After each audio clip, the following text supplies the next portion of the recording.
Tere tulemast kõikidele Tartu Ülikooli Kliinikumi sellekuisesse vestlusringi, mille teemaks on insult ja uni. Ja täna on meil vestlusringi külla tulnud Ida-Viru Keskhaigla neuroloog doktor Katrin Põld, kes siis ühtlasi on seotud ka Eesti Unemeditsiini Seltsiga ja ma usun, et on väga pädev inimene sellel teemal rääkimast. Ja palun, doktor Põld, nüüd on sõna teil. Aitäh Triinule, aitäh kõigile, kes sellesse vestlusringi tulnud on. Ma loodan, et saate vastused oma küsimustele. Ma lihtsalt igaks juhuks küsin veel üle, et kas mind on praegu kuulda ja kas minu slaide on näha ilusti? Ja, kõik on kenasti näha ja kuulda. Siis ma ei raiskagi väga palju aega siin enam edasi. Ma esindan tõepoolest nii Ida-Viru Keskhaiglat kui Eesti Unemeditsiini Seltsi. Täna räägime siis, kuidas on seotud unestruktuur ja nii-öelda tavapärane vananemine, missugused võivad olla nii-öelda unehäired, mis võivad olla iseseisvad insultiriskitegurid. Ja kolmas teema, mis ma arvan võib-olla huvitab teid kõige rohkem, on siis see, et missuguseid unehäireid võib esineda insuldijärgselt, kuidas nendega toime tulla ja missugune on siis nii-öelda unetähtsus insuldijärgses perioodis ja missugune on üldse nii-öelda tervisliku unetähtsus insuldijärgses taastusravis. Ma alustan võib-olla natuke kaugemalt. Minu loenguosa ei ole pikk, aga ma olen võimalikult siis püüdnud ülevaatlikult teha need slaidid, et alustada natukene A-st ja B-st, inimese ööpäevarütmidest, et meil kõigil on tegelikult olemas hüpotaalamuses bioloogiline kell, et see ei ole mingi selline asi, mis ainult naistel hakkab tiksuma mingisuguses vanuses.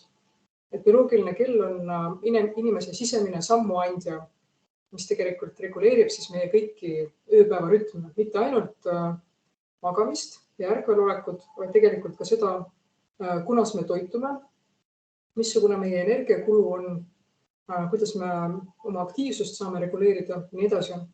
Et sealt siis rütmiliselt erituvad hormoonid meie vereringesse ja käbikehast eritub veel selline pimeduse hormoon nagu melatoniin, mis on tegelikult üsna populaarne, ka selline käsimüügivahend, mida kasutatakse mõnikord unerütmide taastamiseks, aga sellest võib-olla natuke edaspidi veel.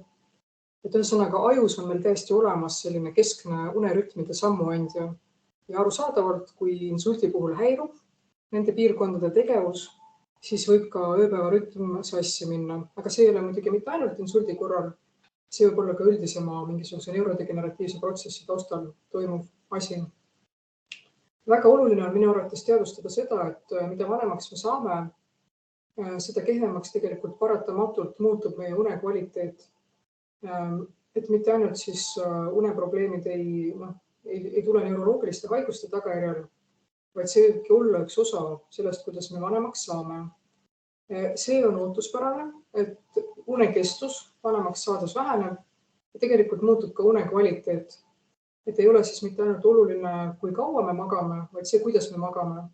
Et ideaalne uni on selline katkematu, et inimesel ei esine öösel mingeid mikroärkamisi, rahutuid jalgu, uneaegset norskamist, uneapnoed.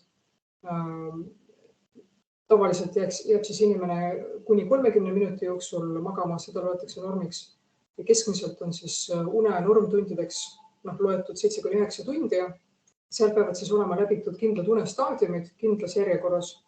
Vanemaks saades see kõik muutub, nii et see vananemine mõnes mõttes ei ole nii roosiline protsess ka ilma igasuguse insultita. Et see on tegelikult ootuspärane, et unekvaliteet ja kvantiteet vähenevad, aga see kõik, mis on nii-öelda ootuspärane või füsioloogiline, et see ei ole kahjuks meeldiv. Et seda võib-olla te teate ka mõned nii-öelda omast käest või oma lähedaste pealt olete näinud, et unefaas muutub ka varasemaks. Seda mööda, kuidas me vanemaks saame, et inimestel on tendents ärgata keskmiselt varem kui nooremas eas, isegi nendel, kes olid nooruses sellise öise kronotüübiga või õhtused üleval olijad. Uneefektiivsus vanemas eas väheneb. Mida see uneefektiivsus üldse tähendab?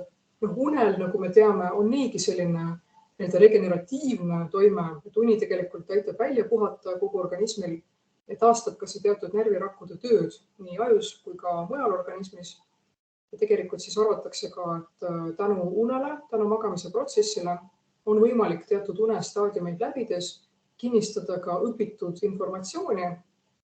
See on siis üks osa ka, kuidas insuldist paranemise käigus võib uni meil aidata tegelikult taastuda.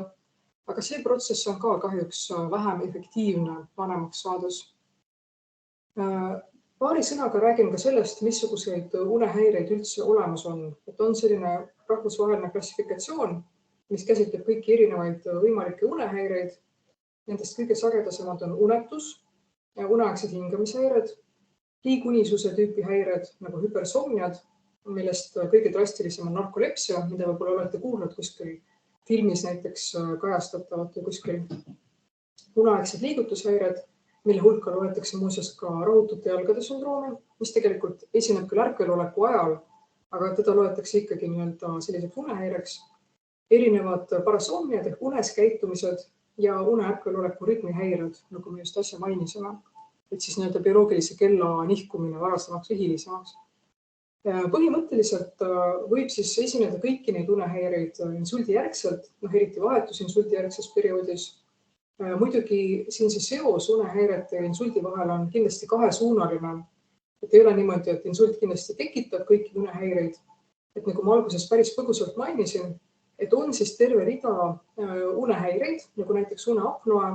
Et kui see on ravimata, siis tegelikult läbi vererõhu tõusu, läbi sümpaatilise närvisüsteemi aktivatsiooni võib siis ravimata uneapnoe viia ise siis insuldi riski tõusuni ja suisa insuldini ka, nii hemoraagilise kui seemilise insuldini. Nüüd, selles mõttes muidugi uneaegsed hingamishäired võivadki olla insuldi riskitegur ja tagajärg. Täitsa vahetus insuldi järgses perioodis, siis kui inimene on veel haiglas, päris sageli me näeme, et erinevaid siis ülemiste hingamisteede probleeme, erinevaid apnoe liike esineb inimestel päris tihti. Samamoodi liigunisuse häireid. Organism püüab ümber kohastuda, püüab siis hakkama saada uue olukorraga ja alguses siis kõikides närvirakkudes, mis on insuldi tagajärjel kas hävinenud või oimetud siis selle insuldikolde ümber. Alguses on selline talveune või sellise sügava uinaku olukord. Ja see on see, miks mõnikord vahetusinsuldi järgses perioodis on inimestel tendents rohkem magada või kauem magada kui muidu. Et alguses prevaleerib selline hüpersomnia või liigne unisus peale insulti, mis aja möödudes tegelikult võib pöörduda täiesti vastupidises suunas. Et mida kaugemale aeg edasi läheb insuldi järgselt, seda rohkem võib hakata esiplaanile tulema sellist unetust, et võib hakata tekkima selliseid nagu ärevuse ja depressioonilaadseid ilminguid ja nendega väga tihti käib käsikäes ka unetus. Et see on siis võib-olla kuskil seal, pool aasta peale insulti. Et see dünaamika on selline, et alguses me näeme rohkem liigunisust, hiljem me näeme rohkem unetust. Ja apnoed on siis vahetult haiglaperioodis me näeme kõige rohkem, aga tegelikult ega see kuskile ära ei kao ka hiljem. Iseasi, et võib-olla me ei näe seda nii vahetult. Et kodus siis, kui keegi paneb tähele, et kas insuldipatsiendil on öiseid norskamisi, hingamisseisakuid, et see annab ka väga väärtuslikku infot, et kas apnoe on jäänud püsima või mitte. Ja kui on, loomulikult siis see patsient võib vajada aparaatravi, seda maski, mida rahvasuus nimetatakse ka hapnikumaskiks, aga mis tegelikult on positiivrõhu ravi lihtsalt.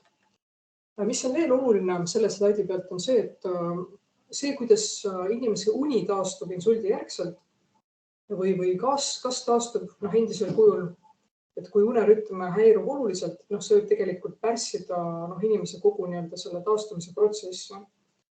Ja vastupidi, et kui me saavutame siis sellise hea une, kui me saavutame soodsad tingimused unestruktuuri, unerežiimi taastumiseks, see võib soodsalt mõjutada kogu insuldist taastumise protsessi.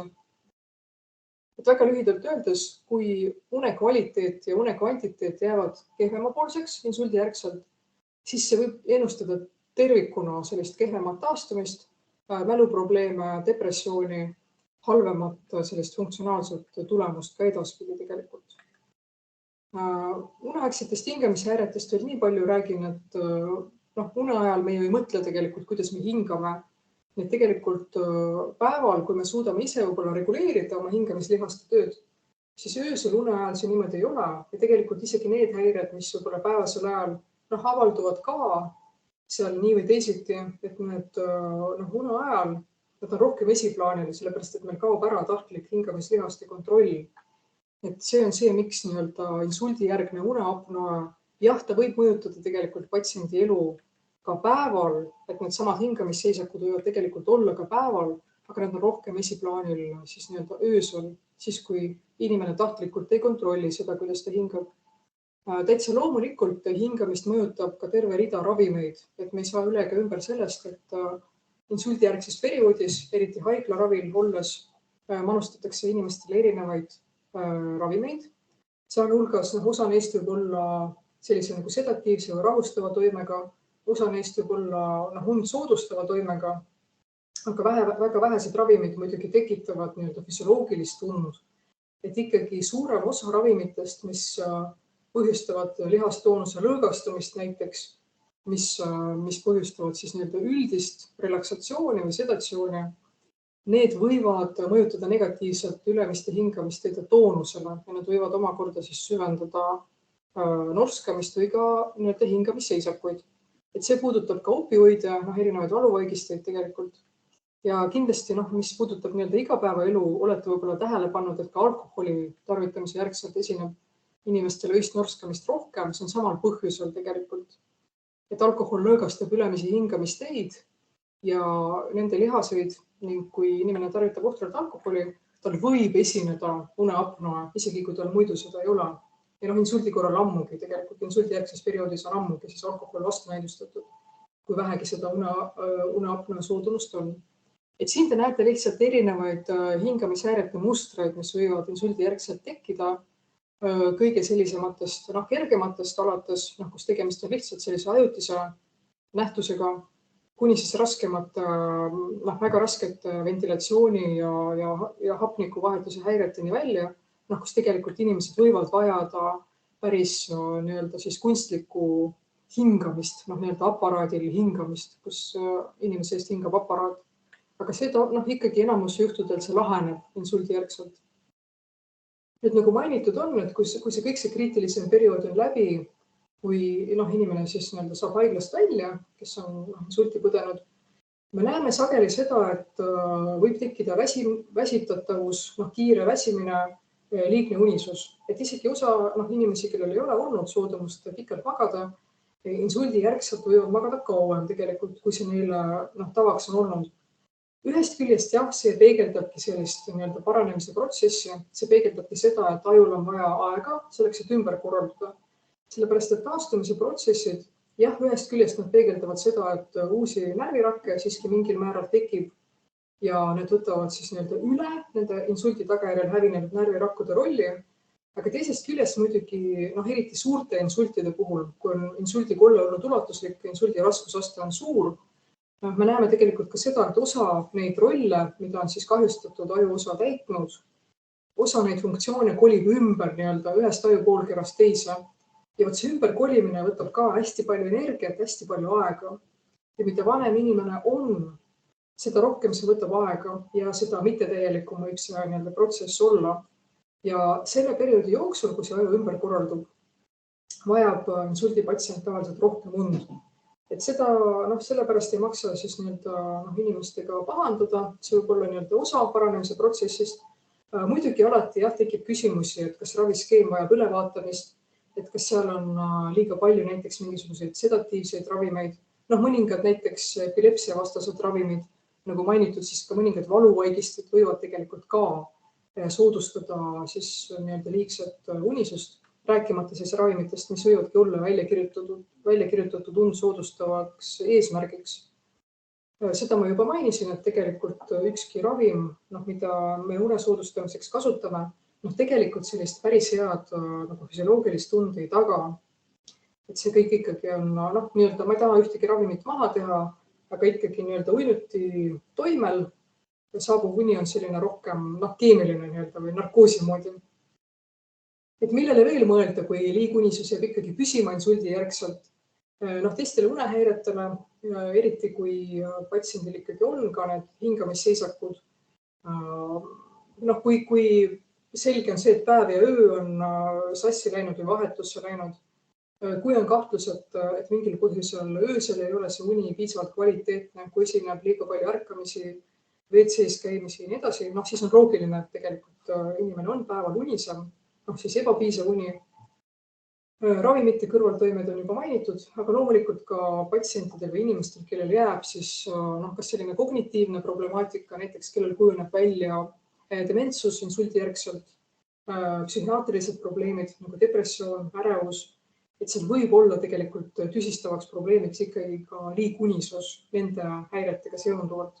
Ja loomulikult üks täiesti eraldiseisev probleem paljude neuroloogiliste haiguste puhul, see ei ole üldse insuldile kuidagi spetsiifiline, seda on ka Parkinsoni haiguse puhul, skleroosis multiplexi puhul, migreeni puhul, et võibki areneda välja kroonilise väsimuse sündroom. Sellesse on üsna raske sekkuda.